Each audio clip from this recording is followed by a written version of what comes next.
Real Estate Advisor Dave Kling with Marshall Reddick Real Estate. Hope everyone is doing well today. We have a fantastic presentation for you guys today. We are going to dive into the Indianapolis, Indiana market and some excellent investment opportunities that we have there. On the line tonight, we have our long-term benefits of it as well. Ed's owned over as many as 27 investment properties since he started off. He's currently still investing specifically in the Indianapolis market. He was born and raised in Indy, knows the market like the back of his hand, and has got some really good information for you guys tonight. So without any further ado, I'd like to introduce you guys to the broker and owner of New Real Estate Group, Mr. Ed New.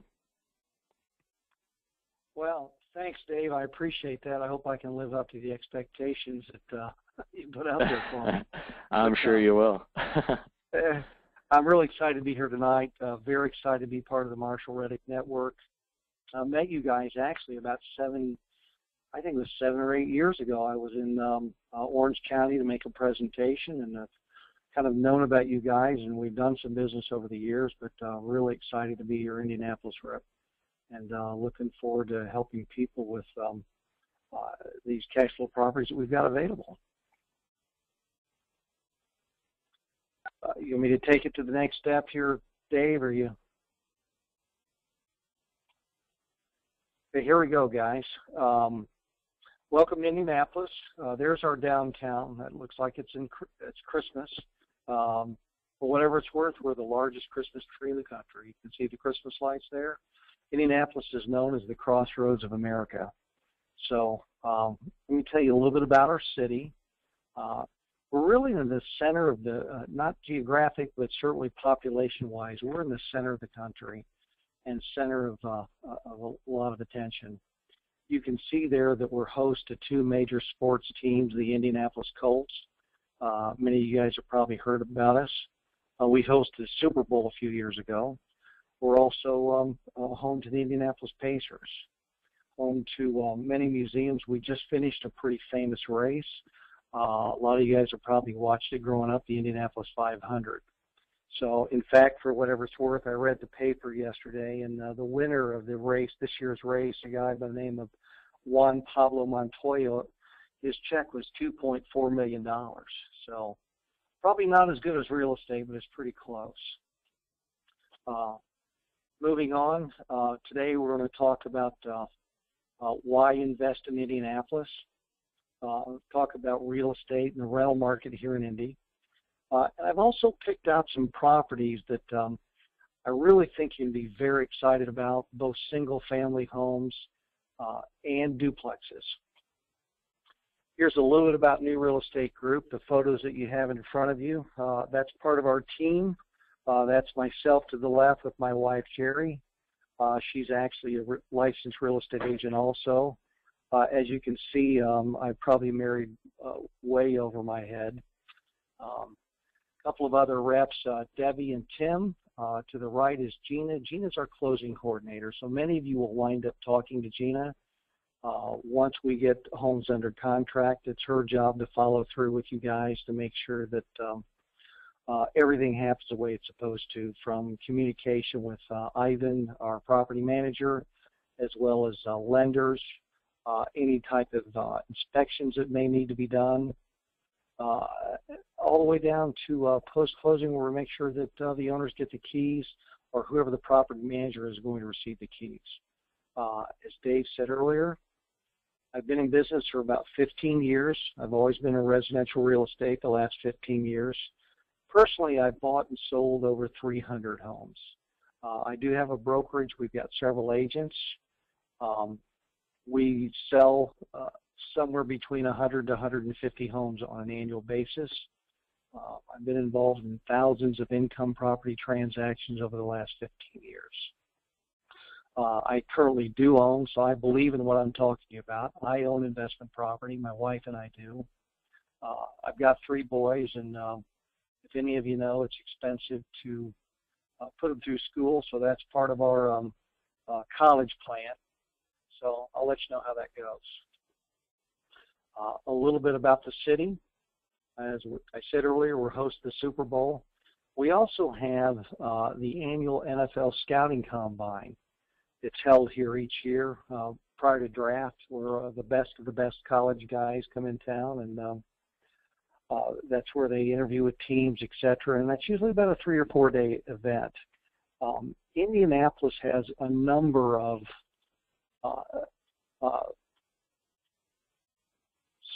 seminars or exhibitions. We're host to a lot of different. For instance, we have the annual police and firemen's games are held here. The NCAA will hold track and field competitions here. So those things are annual events. Indianapolis is a destination for that for a variety of reasons. One, we've got a lot of facilities. It's a great place to visit. Our downtown's very cool. The one thing that we learned from hosting the Super Bowl is that unlike some of the other major Super Bowl cities, everything in Indianapolis is pretty compact, so people can get to it pretty easy. And that's the reason why we're up for another bid to potentially have another Super Bowl in the next few coming years, unlike some of the other cities. We do have professional baseball. It's a AAA team called the Indianapolis Indians. I already mentioned Pacers and Colts. By the way, we have a soccer team. I don't think we have that on there. Professional hockey, and I talked about the Indianapolis 500. There's only about 250,000 people that showed up to that event about 2 weeks ago. So our city was pretty crowded. That would not be a good time to come if you want to visit, especially to look at property, because you can't get anywhere. It's just a large party. Here's a few things you may not know, or possibly you do, about the city. We're the nation's 12th largest city, so we're not small. We're named as the amateur sports capital of the world. The NCAA headquarters are located in Indianapolis. We host a number of international events, as I mentioned earlier, Super Bowl, Brickyard, which is a NASCAR event. That's held at the same track as the Indianapolis 500. Lots of shopping and dining. Inman News has ranked us as the #1 market for real estate investing across the country. It's pretty exciting. So, and there's some reasons for that. Here's one of them. If you look at Indianapolis on a geographic basis, as those of you, we all know, investing in real estate is all about location, right? Location, location, location. Well, major employers use Indianapolis as a destination or hub spot, and the reason for that is about 75% of the United States, the population, is within a day's drive, so about 600 miles. Major cities like Chicago, Detroit, St. Louis, Pittsburgh, Atlanta, we are a distribution hub, so there's lots of huge warehouses and warehouse jobs. Amazon, for instance, has 2 warehouses located here in Indianapolis or in the suburbs. And those are pretty good paying jobs, especially for people just starting. Well, those people need housing. So we run into that quite often. I'm sure later on we're going to talk to our property manager, and he's going to talk about that, I think. We've got lots of opportunity. Location is excellent. And it's easy access to get to, so from traveling from point A to point B. Some of the major companies, FedEx, Rolls-Royce, Simon Property Group is the largest owner of malls in the world. Eli Lilly is a large drug company and major employer in the city of Indianapolis. Local attractions. The canal that you see there on the left, that's actually downtown. Pretty cool area for people to want to go. A couple of our IUPUI, which is a local college, it's Indiana University and Purdue University campus. They're located off of this canal. So you're going to see employers there, college kids. It's just a great place to be and spend a lot of time. As a matter of fact, I had this just 2 days ago. I had a group in from Hawaii, investors, and I didn't get a chance to talk to them before, but somehow they found their way. They found their way to this canal. So instead they rented kayaks and paddled the canal. Pretty cool stuff. The Monon Trail, which you see there, that is actually a a walking path that runs from the north end of the city all the way downtown and then actually turns into what's called the Pensy Trail and heads out east. So pretty neat bicycle path. You can find restaurants, you know, coffee shops, that type of thing, and it's certainly a place where people like to be from not only a housing standpoint, but just as a place to go and relax on a Friday or Saturday evening. We just had the 500 Festival Mini Marathon. There's thousands of people that attend that mini each year. And a great thing for Indianapolis. Here's some of our colleges. Indiana University, Purdue University, Butler, for those of you who follow football or basketball. A couple of years ago, Butler was back-to-back in the NCAA Final Championship game. Won one of them. University of Indianapolis on the Canal, Indiana University School of Medicine. We're a pretty large city when it comes to medicine, insurance, and banking.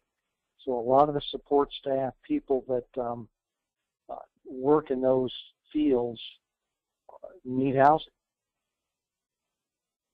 Why Indianapolis? Well, let's talk a little bit about the geography, local economy, their government, historical real estate data, prices versus rental rates, and on paper versus reality. Here's the city of Indianapolis. Our Indianapolis metropolitan area is really Indianapolis, Marion County, which if you look to the right, you can kind of see some green. That's 465. That is our circle or the interstate that runs around the city of Indianapolis. That is pretty much encompasses Marion County. The county directly to the north of that is called Hamilton County. A couple of years ago, that was the #1 fastest growing county in the United States. So as a result of that, we've got lots of housing, schools. That's a big thing. We're going to talk about that a little bit later and how important schools are to investors. The other counties surrounding those you can see is what we commonly call the donut counties. That's really all makes up part of Indianapolis Metro. Our metropolitan area is 1.7 million people, and we're having, since 2000, we've had about a 15.5% population growth. Cost of living.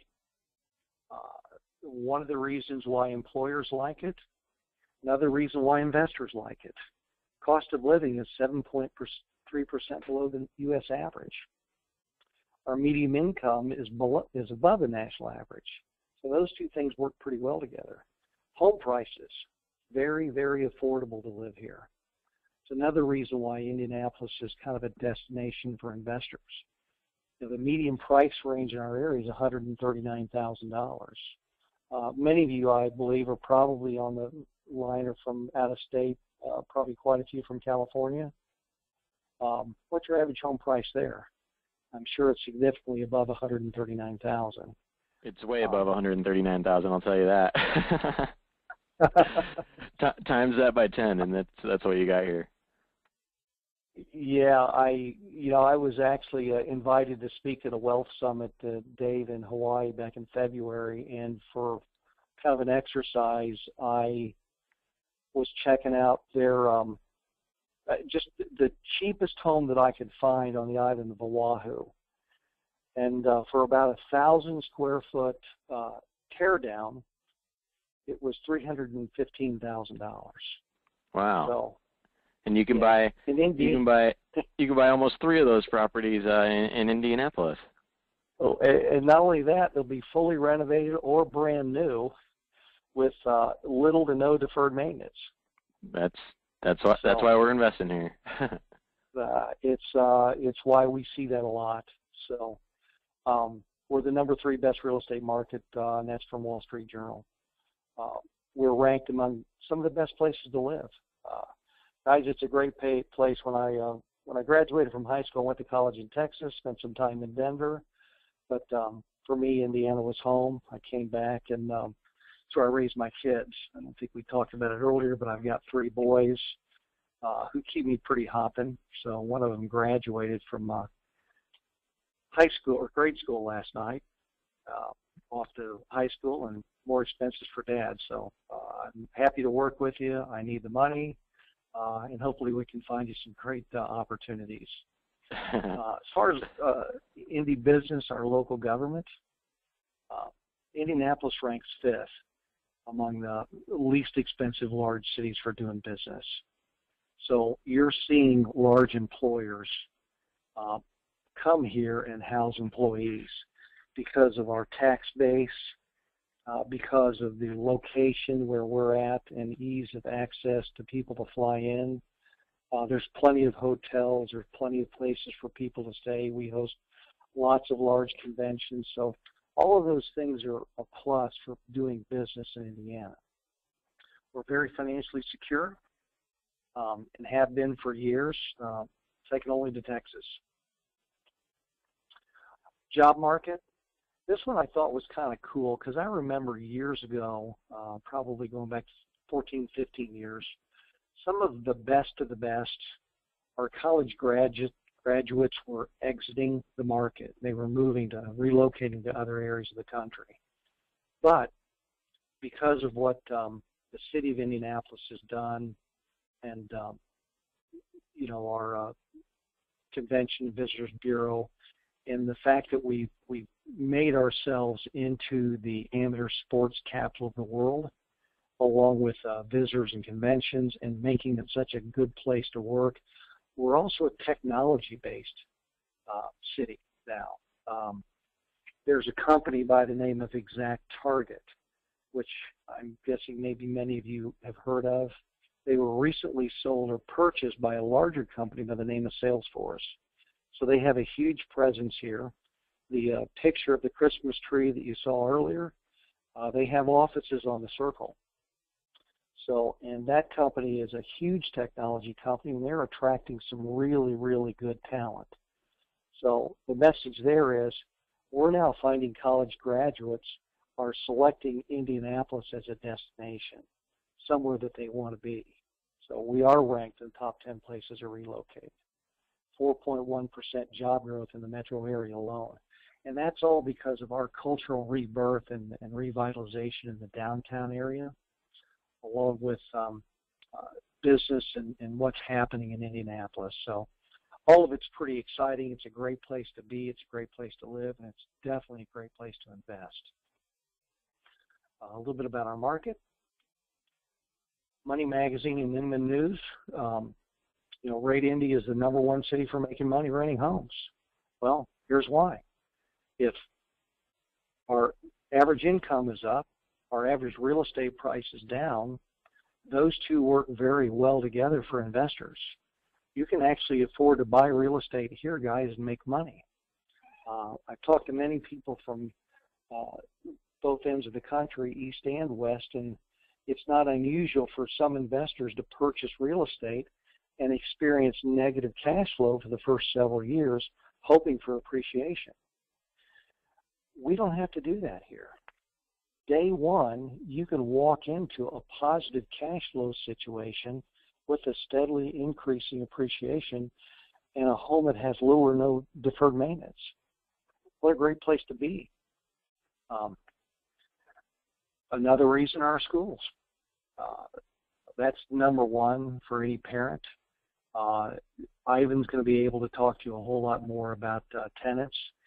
My wife and I, obviously, we do talk to some tenants because we own a few homes personally, but in every case, the first question that gets asked to us before bedrooms, before bathrooms, before anything else is, what are the schools like?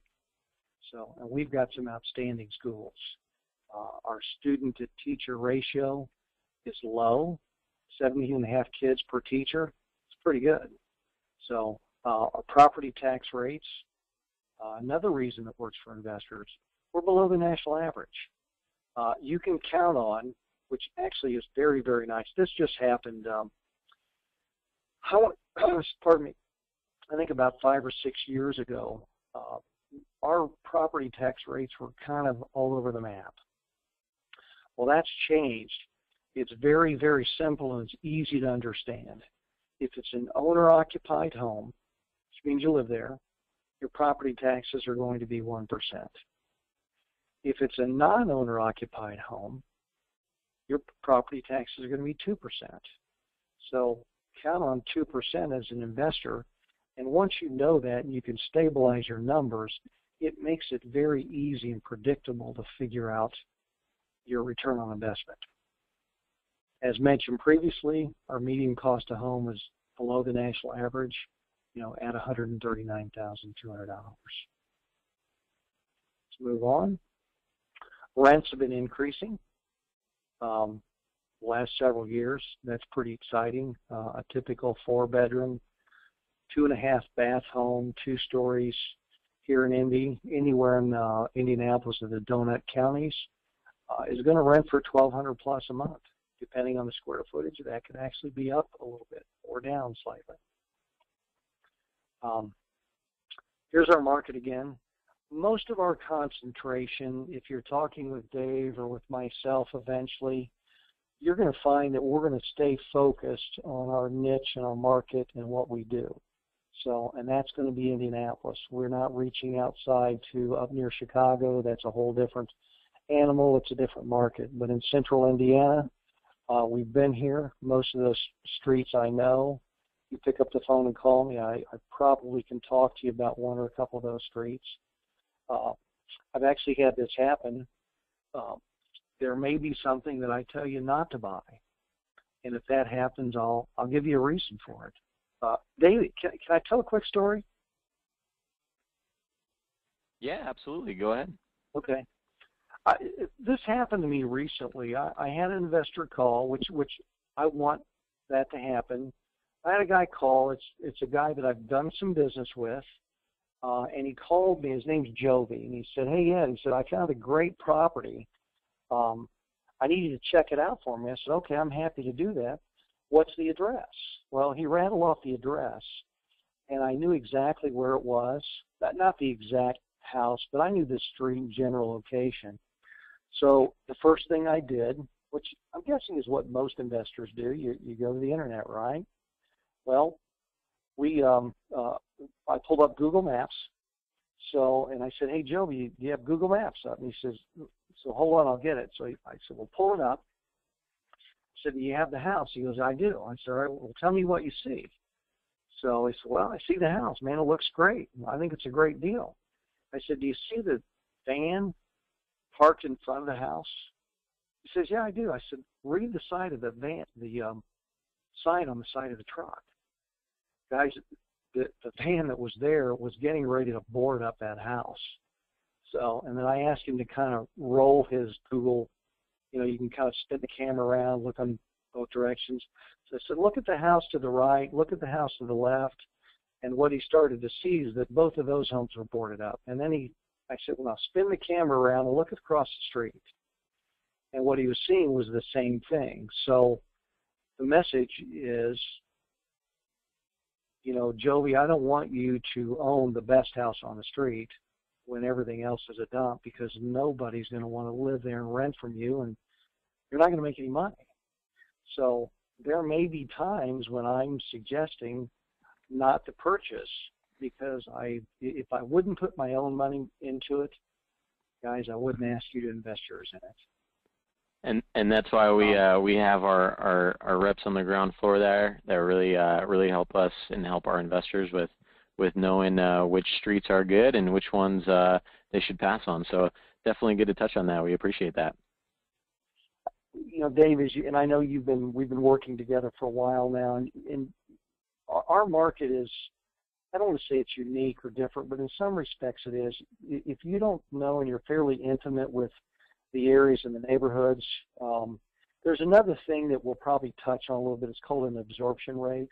I think that's really, really important for investors to know and understand. So is that absorption rate. I'll bring that back up in a second. We certainly want to talk to Ivan about it. We're offering 3 product categories: new construction or specs, existing homes, and then multifamily properties. So let's talk at first a little bit about our new construction. What these are pre-negotiated pricing and product that we've worked with a couple of local area builders. Now, these guys are building brand new homes in subdivisions for homeowners. But we've asked them to sprinkle in investment properties into some of the same neighborhoods. Now, why am I telling you that? Well, what we don't want to do is cut any kind of a deal or work any kind of a relationship with a builder where every home in the neighborhood is a rental, because I don't think that's good for an investor.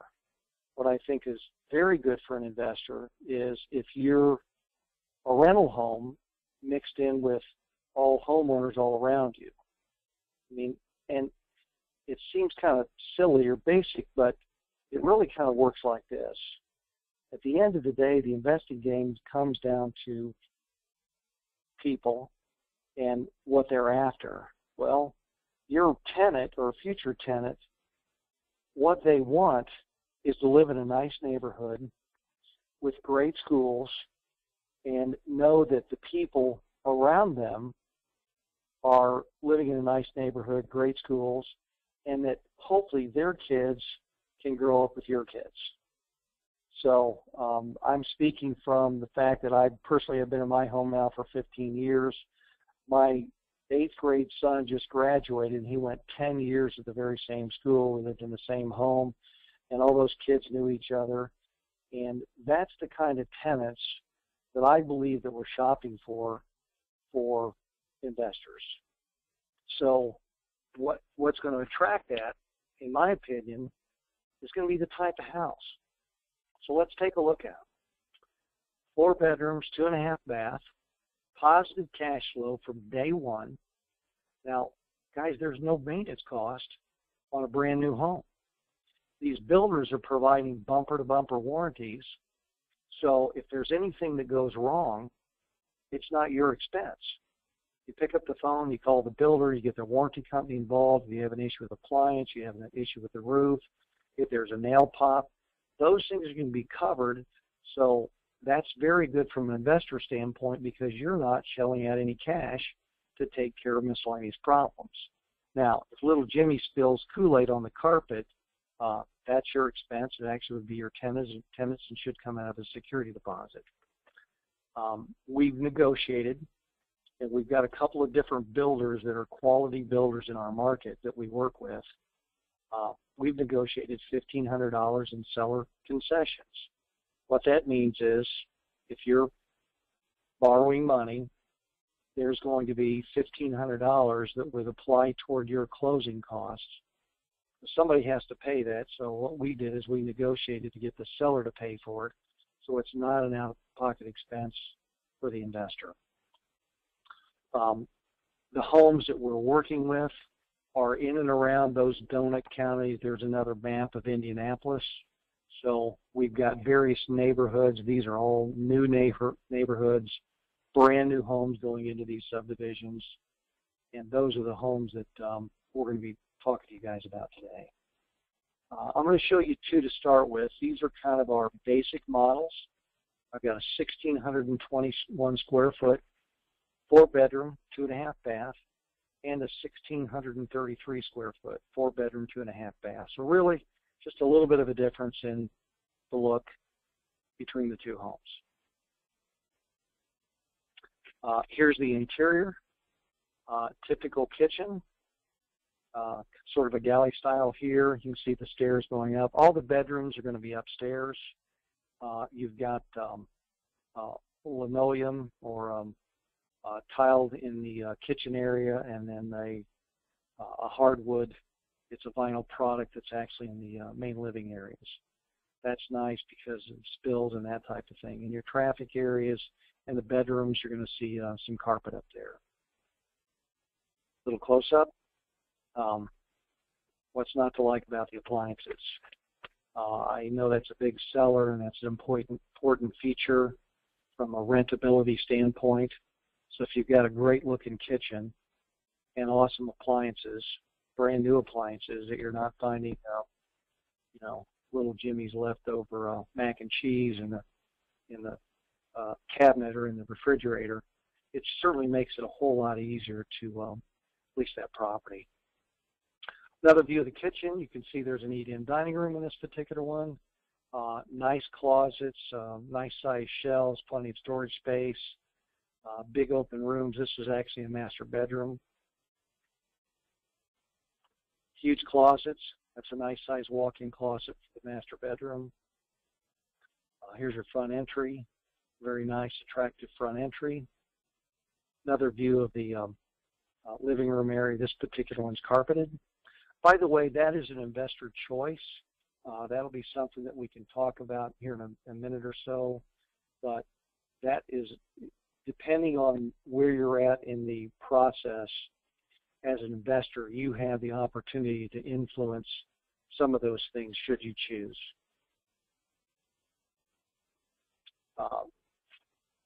Another view of the downstairs model. Again, great appliances, a little better close-up. Different colored cabinets. I think these are probably a maple. The other one's more of a cherry finish. Nice laminate countertops.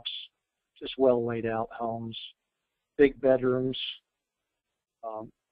Nice attractive bathroom. Some of these will have a double bowl sink. Nice walk-in shower.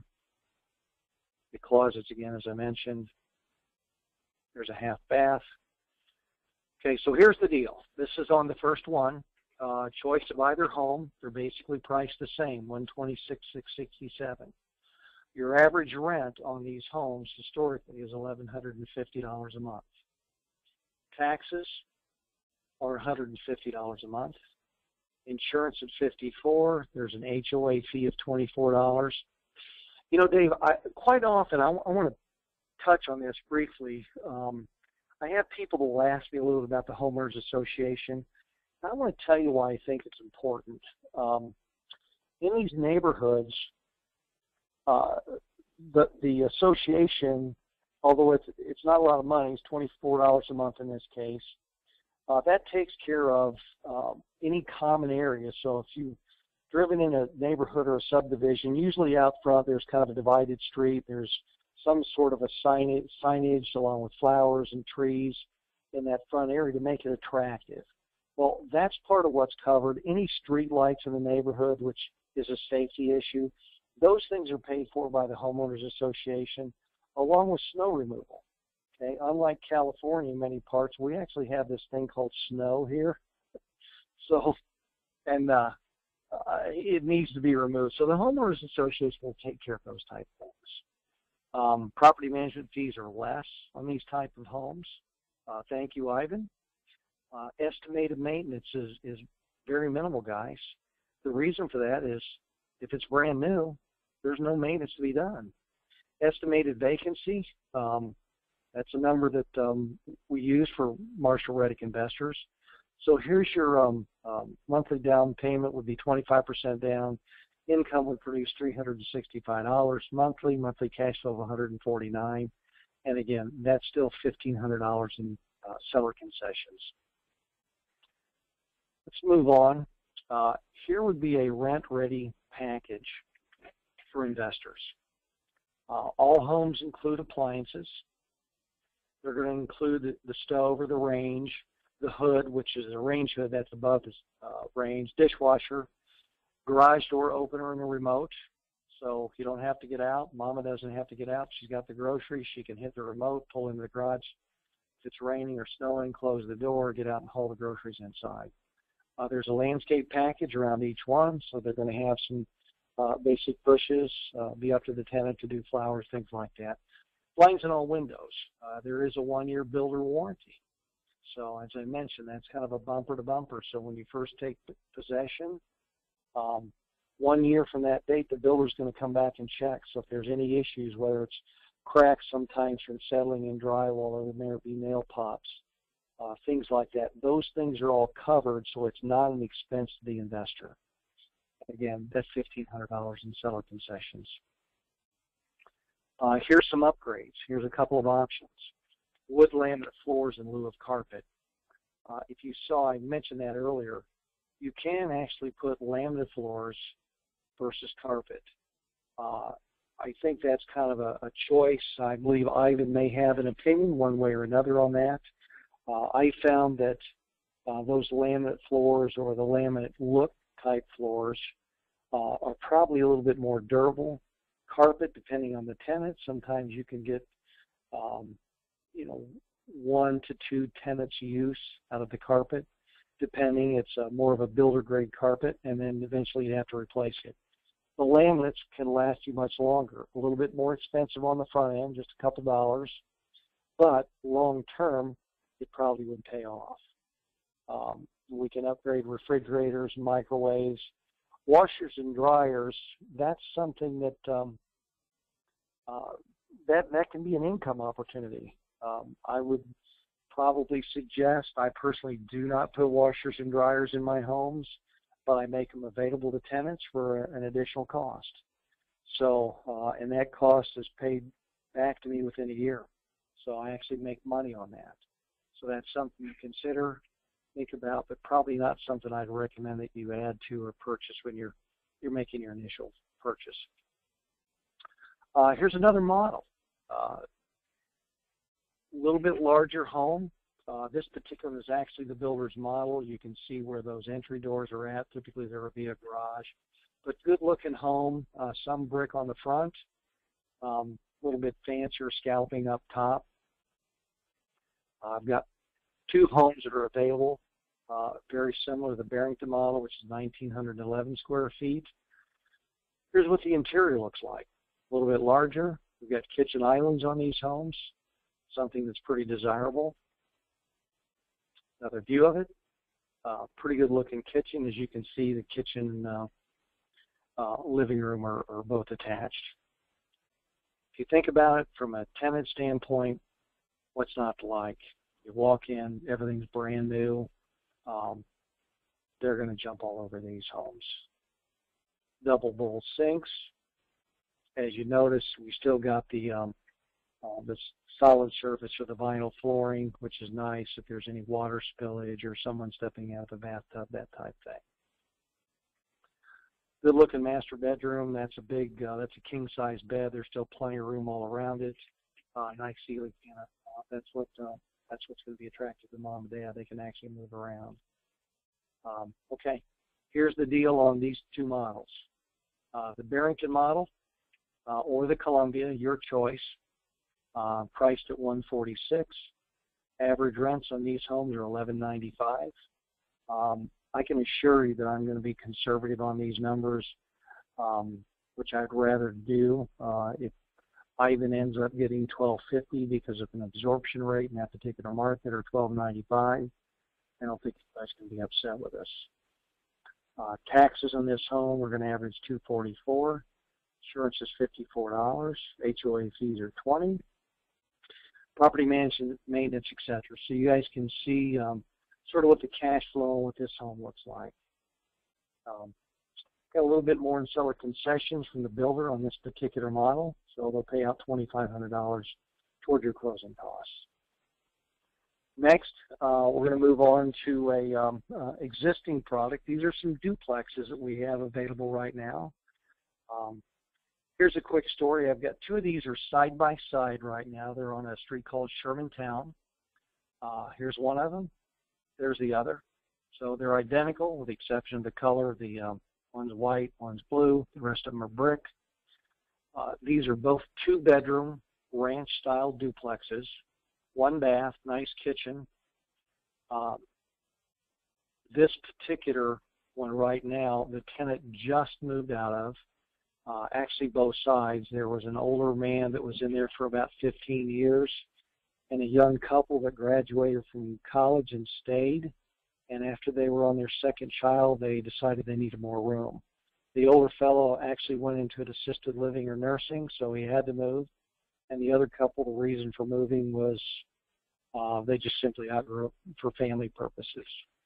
The reason I'm telling you that is anytime you can get a 10 or 15-year tenant, that's a great deal. These are good neighborhoods. There's no reason why people want to leave. I like older people because they have a tendency to move in and stay. The only thing is eventually they get old and the kids have to move them out, etc. But good area, nice neighborhood, Shermantown. Here's the interior. There's nothing fancy about them, except that I can tell you they're very, very clean, well maintained. The current owner who wants to sell these has recently experienced some medical problems, and as a result of that, she has to sell them. So she's unable to work with them anymore, so she's asked me to help her get them sold. Otherwise, they would not be on the market. Nice sized bedroom. You see the bypass doors there. And here's your deal. So these are both 2 bedrooms per side. So each building, which would be 2 units, selling for a total of $115,000. So your rents would be $1,400 a month. That means $700 on one side and $700 on the other side. If you wanted to purchase both buildings, that price would be $230,000. Just to be clear, the taxes per building are running the same, $229,000. Insurance is going to be the same. There is no homeowners association in this neighborhood. It's a little bit older neighborhood. These homes are built on a slab, so it's a concrete slab. There is no basement. All your mechanicals and utilities are above ground. Oh, by the way, the roofs were replaced within about the last 4 or 5 years. So you've got newer roofs, good appliances, brick exterior, excellent condition, low priced, very nice neighborhood. It's an area called Perry Township. There's your income. As you can see, it's very, very strong.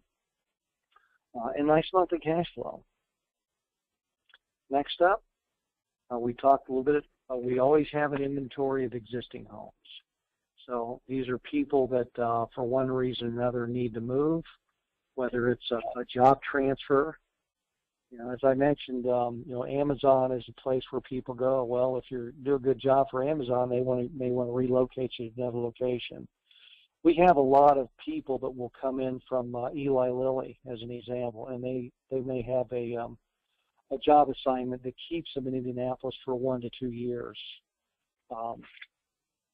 Once that 1 to 2 year period's up, then they move on. So these homes can become available again.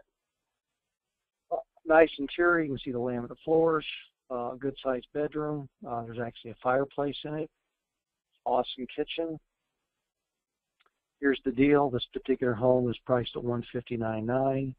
It's right at $1,400 a month in rent, taxes, insurance, HOA fees, etc. 25% down would produce $406 a month in income. Excuse me, with a very nice cash flow. All right, Dave, I'm running out of breath here. Let's kind of talk a little bit about your power team. Obviously, Marshall Reddick is your go-to company and an excellent resource. I think they're, and I haven't mentioned this before, but I do some work with some other investment groups around the country similar to Marshall Reddick. But I would tell you that these guys are just stand up, heads and shoulders above some of the other groups I work with. It's just as important to them to look over our shoulder to make sure that everything is delivered to you the way it's presented. We talk a great deal. I talk each week with Scott Pastel with Marshall Reddick, and I talk about the markets and the areas and the neighborhoods, and we're drilling down to communities and streets sometimes just to make sure that we're delivering the best value and the best product to Marshall Reddick customers that we can. As I mentioned, I'm just excited to be a small piece of that. That's where New Real Estate fits. They've got a fantastic financing group or bank, which is Brett Gilliland. I'm sure I'm not saying that right. And I think we're going to talk a little bit about this gentleman. Absolutely. So I know a few people on the call here are probably wondering, who's this Ivan guy that Ed keeps talking about? Well, we've made it to the slide where I'm going to introduce you guys to our awesome property manager, over there in the Indy market. Mr. Ivan Barrett, he's actually been in real estate his entire life. It's been a family thing for them, and he's been investing in real estate since 2001.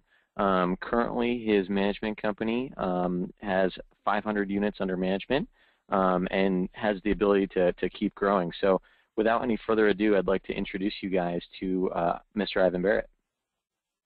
Hey, Dave. Thanks for having me on today. It's great to be here, and I know it's kind of getting late in the evening, but it's nice to be here with you guys, and it's been great to work with your team over the past few years and be a part of what you guys do. I definitely want to echo what Ed said.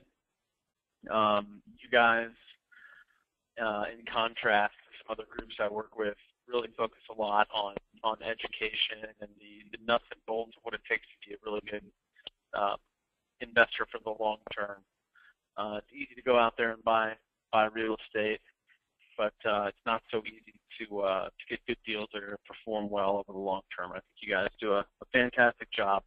Again, I know it's getting late and we want to get to some Q&A here, so I'm not going to spend a whole lot of time. I think Ed did a great job covering Indianapolis as a whole. I just want to echo again, it's a fantastic economy for us. It's a great market. We're actually a big metro in the Midwest. We've still got that small town atmosphere as far as people and places, but a real diverse economy with county seat, state seat of government, the capital of Indiana, healthcare, university education. A lot of people don't know this. We're a big biotech hub. I think last time I looked, we were like number 5 or 6 for biotech in the country. A lot of people don't know that. So great economy, diverse economy, which is what makes us so recession-proof. You know, we don't get the big booms like your Phoenix, your Vegas, but we also avoid the busts as well. Even the worst of the worst, overall, we were down about 10% by most measures in the real estate market. A little bit more about Barrett Asset Management, or BAM, as we call ourselves around here from time to time. As Dave alluded to, we are a little bit over 500 units under management right now. Single family, small multifamily, some apartment projects. We do well in asset classes that Ed offers. The duplexes, I would call that, you know, your C properties. I think they're a great bread and butter investment deal. You get a little bit bigger of a return, all the way up through your Class A properties where you're not getting quite as good of a return. You're still getting great positive cash flow, but you're buying something brand new. There's a premium for that. Luckily in Indianapolis, you can actually buy new construction and make it cash flow day one. One thing I do want to touch upon with that, we had a question about the lots and the development and where those homes are made available on one of the last webinars we did. And if I could just expand on that a little bit in case the question isn't asked tonight. You know, these lots that most of these new homes are being offered were developed before subprime and before everything fell off a cliff.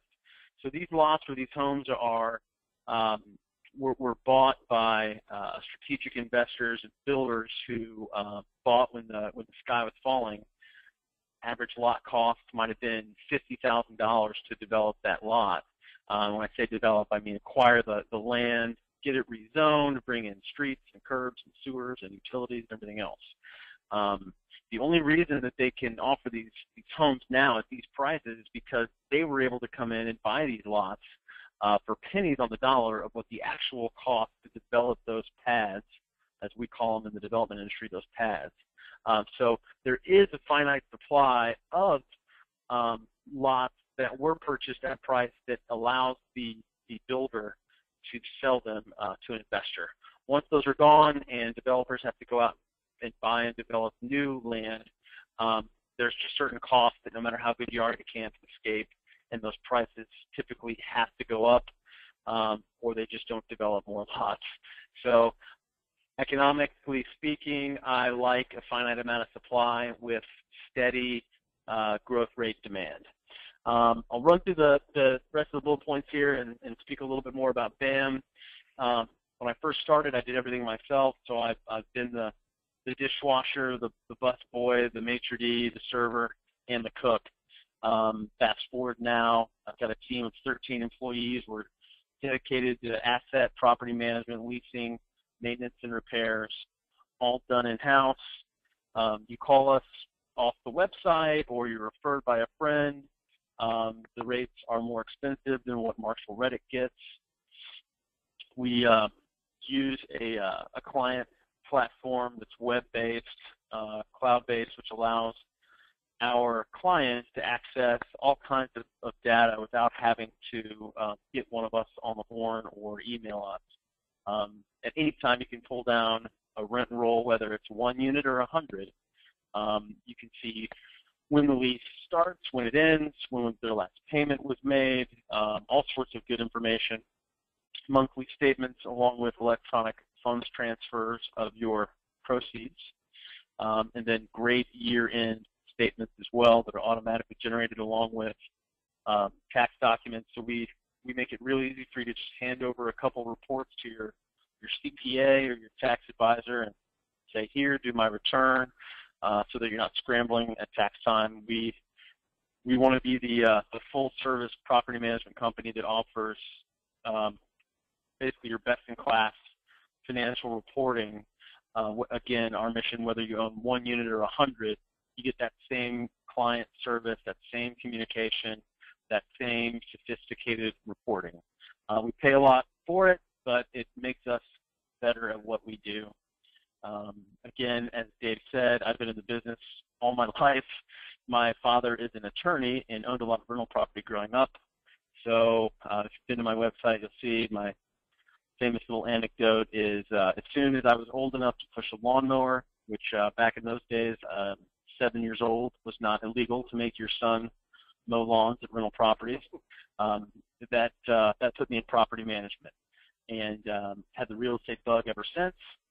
I graduated IU's School of Real Estate within Kelly, which is the top 10 undergraduate program for real estate finance, investment, management, the whole gamut of disciplines within real estate.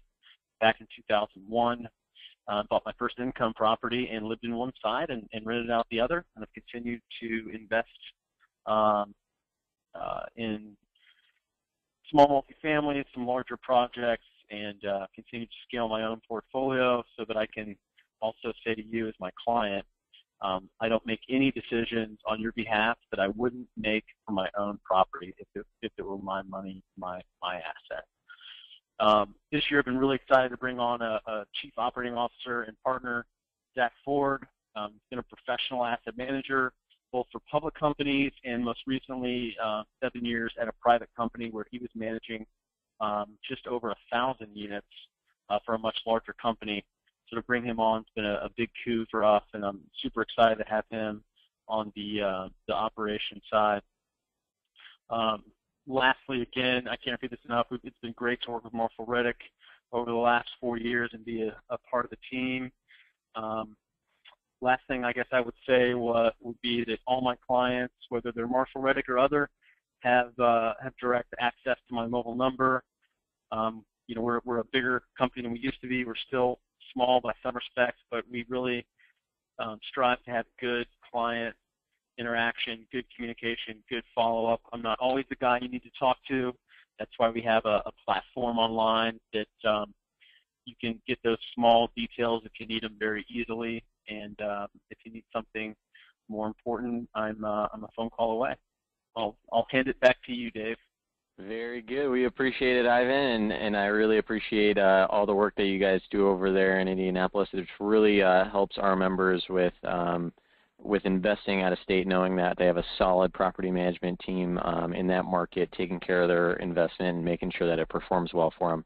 So we'll slide over to the. Hey, Dave. Yep. Hey, real quick, I forgot 2 notes I made.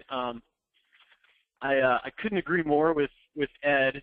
I think he kind of alluded to laminate floors. I put them in my own investment properties. They're not that much more expensive. They look great, and they last so much longer than carpet. Even some of the best tenants who treat carpet really well, they're still going to wear it out after a couple tenant cycles. And it's a little bit more investment up front, but I think in the long run you make more return by adding that improvement. And then I couldn't agree more on the washer and dryer strategy. A lot of times after closing, we can advertise your home, your property, with an optional washer and dryer. Depending on what we're getting them for, it's usually installed for $800 or $900, and we can get $50 more in rent. It's a no-brainer. $50 a month for a $900 investment is a substantial return on your equity. Definitely. That's all I got. Yeah. All right. Well, we appreciate that. And then let's slide over here to the last slide, Ed. And so there's my face there for you guys. And we do have some questions coming in here off the webinar that we have for you guys. If you guys are interested in one of these properties, new construction properties, one of the duplexes, or just have some questions about the Indianapolis market, there is my contact info for you guys. There is my direct line at 949-885-8147. And then you also have my other line here at 949-885-5160. Or feel free to shoot me over an email that you guys see there, dkling@marshallriddick.com. I'm always checking that. But now to get to some questions here. Ed, this one's more directed towards you. I have an investor who wrote in, can I pick the interior finishes for the new construction properties that are available? The answer to that is absolutely. It will depend on the where we're at in the construction process. But if we're early enough, or if you're going to, I guess what I would call order your spec or order your home, then absolutely you can influence as the investor. If it's important to you, you can influence the kitchen cabinet colors and make a number of the other color selections. So that's certainly doable, yes. Very good. And then another question as well from Elizabeth. She wrote in, what other options do the new construction properties come with besides for the things mentioned in the webinar that we've had so far?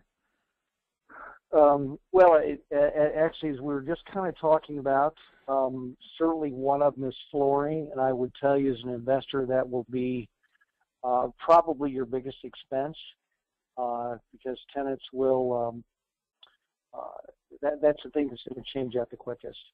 So flooring is definitely an option for you. That would be an upgrade. Appliances, if you chose to. I don't know if Ivan has an opinion on that. We've got a base grade appliance package, and there's a couple of other upgrades. Certainly going to stainless steel is an option. I don't even know that I would recommend that. I'm not sure. It's probably, maybe this is a two-part question. Part of it may be Ivan's, but I don't know if it's going to command an additional rent increase. But those would be a couple of options. Washers and dryers would be an option. And those are the primary things I think that any investor is going to want, or at least to know it's available. Okay, very good. And then she also asked, do these new construction properties come with blinds, or is that added in by the landlord? Great question. Blinds are actually included. That's something that was pre-negotiated. Thank you, Marshall Reddick, for getting the builders to add those items. It's just one less thing that property management or the owner needs to worry about. So yes, blinds are included in the homes, and that's definitely a convenience. And the tenants love that. Garage door openers are included. That's really a neat feature. So, and those are, I don't think I'm missing anything, but those are going to be your primaries. Very good. And then this one is more directed for you, Ivan, and your management company. Rick writes in, what is the screening process for tenants that your management company does in order to make sure that they're the right tenant for their property? Sure. Great question. I get that question a lot. especially I've got a lot of out-of-state clients with you guys, a few clients out of country even. So everybody wants to know how we're picking tenants. So the nuts and bolts of it is we run full background checks on everyone. Everyone over 18 has to fill out a separate application, pay an application fee, and be screened. So we look at credit, criminal, locally and nationally. Sex offender registry is a big one these days. We even run an OFAC report, which don't ask me for the what that acronym stands for because I always forget that one, but it's basically terrorist watch list. And then we look at judgments and liens, that sort of thing. We look at all that and then we score it. A lot of times in this economy, somebody's had a short sale or a foreclosure, so every now and then there's folks that we have to look at a little bit deeper. They've got great income, but they had a short sale or a foreclosure. Sometimes those folks are great tenants. If they've got nothing else going on and they've got the income to maybe pay an extra deposit, it shows they're not any longer living paycheck to paycheck, and they've just hit the reset button. They're not going to be buying a house anytime soon, but they want to live in a house for their family. They're used to that. They don't want to move back into apartments. I love those kinds of tenants that have great income but necessarily still can't go out and buy a house. It's a great time to buy a house if you've got perfect credit and no glitches. You can get low interest rates, but there's a lot of people out there that just are kept out of the purchasing market for the foreseeable future. Love getting those tenants. And then, lastly, Dad always said, you eliminate 95% of your problems up front by picking the right tenants. There's no guarantees in real estate, but I work really hard to do that. I'll steal a saying from David Kling himself here. You date the realtor and you marry the property manager. And I'm in this for the long run. So the better job I can do of picking good tenants, the fewer headaches I have, the happier clients I have, and the more referrals I get, and the better my management business gets. So I am tied at the hip with my investor when it comes to choosing those residents. Very good, yeah, and we definitely appreciate all the work you guys do out there. With it getting late there, we're gonna end the webinar now. But I really appreciate you guys hopping on here, giving us some really good information, sharing some great investment opportunities with our members here tonight, and really appreciate you guys sticking with us. I know it's getting late over there, so we'll let you guys go. But once again, everybody, if you have any questions at all, feel free to reach out to me on my phone number or email there, and we look forward to finding the right property for each and every one of you. Everyone have a fantastic night. Bye. Thanks, David.